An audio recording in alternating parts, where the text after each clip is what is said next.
Guwapo ba yan? Ano ba naman? Di ba natin alam yun? Wala ba magsasabing ang ganda naman ni Eugene?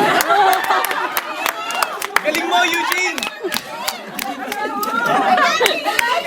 Sabi ko maganda, hindi I love you, Eugene. Galing mo! Wala pa rin.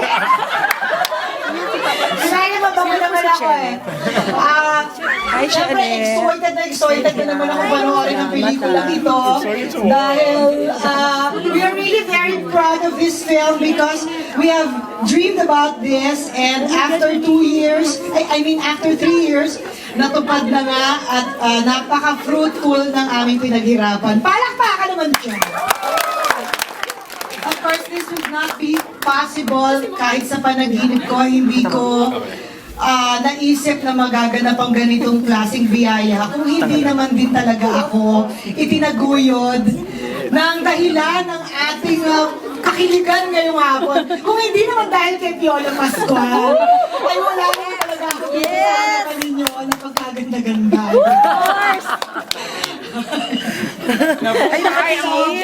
Yes! Ngayon ko lang kayo nakita, sana naman makita ko kayo taon-taon kasi taon-taon naman talaga gagawa ako ng pelikula sa screen ko. Ayaw niya sa gusto. Na-announce. Ipitsura mo talaga. Nagdi-decision ka. Sa'yo magaling yung pang-produce. Sige na. Ito naman, oh. So, from today, the next years, you will be very familiar to me.